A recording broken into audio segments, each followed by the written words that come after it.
Alright guys, so in my last video I talked about how gear matters when it comes to professional looking content. But here's the thing, I lied, okay? I totally lied. I shot that whole thing on my smartphone. So here's a behind the scenes shot, and as you can see I've got my phone mounted on a stand. The main things to notice here are the lighting and audio. So being able to control the lighting allowed my phone to perform at its best. If not, the phone would have had to increase what's called ISO to allow more light to come in, resulting in a poorer quality. Now why did I do this? Because I wanted to show that you can achieve a professional look with just your smartphone. As long as you understand how to control the camera settings, introduce lighting and audio, you can get the same results. It's not about having the most expensive gear, it's about understanding how to use the gear you have. Now yes, gear does matter when you have to produce a specific level of quality, but for now if you're just looking to step up your content and don't want to break the bank, then what you have in your pocket is a great starting point. You just need to understand two key elements, and that's lighting and audio. Real quick guys, everything I'm going to be talking about gear wise, I'm going to be putting links in the description, so if you want, go and check it out there. Now let's start with your phone. So I'm using the iPhone 13 Pro, but most phone cameras out there do fine. Right, so the first thing you want to do is make sure you're shooting in the highest quality possible. For most, that's going to be 4K 24 frames a second, and this is your standard frame rate, which is close to what the eye can see. Now if you're looking to do any slow motion, then you want to choose a higher frame rate, like 60 or 120 frames a second,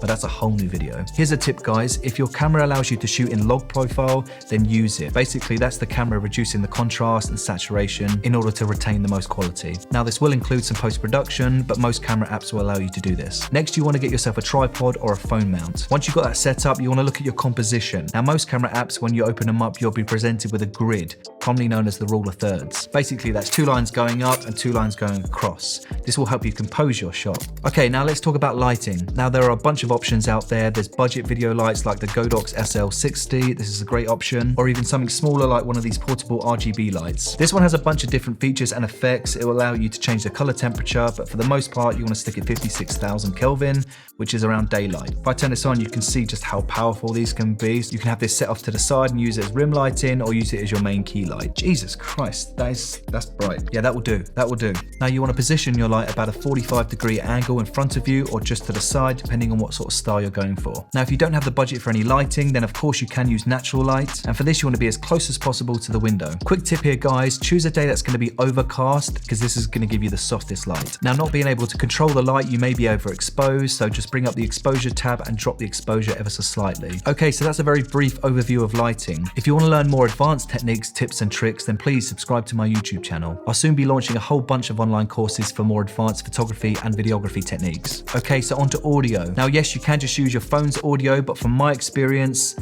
don't. It's never good enough, it's not directional, and if you don't want to get into the whole post-production thing with EQ and compression, then you really want to get something that's great quality out of the box. Okay, so this isn't exactly budget audio, but it certainly cuts a few corners when it comes to post-production. Let me explain. If you buy a budget microphone for like £30, you know you're going to get what you paid for with quality. Now to fix that, you're going to have access to EQ and compression, which means downloading software, which puts the price up. So this is the DJI mic. If you want to know more about this product, I'll put a link in the description, and you can go and check out the reel I shot for this. So like this and most other systems, you can just clip it to yourself or put it on a stand out a shot and hit record. Now other systems just like this one, you can connect this straight to your phone, which again will save post-production time syncing the audio and the video. Now if you don't have it in a budget to buy audio equipment, just make sure when you're shooting you're in a smaller room. Here's a tip guys, if you have a blanket, place it behind the camera. This way when you're talking, you're not going to get it bouncing off the walls creating an echo. Again guys, this video is purely just to prove that you can create professional looking content with just your phone and a few other extras. If you want to learn more advanced techniques, tips and tricks, then please subscribe to the channel. And if you enjoyed the video, please give it a like, it makes a big difference. Anyway, I hope you enjoyed it. Until the next one guys, I'll see you then.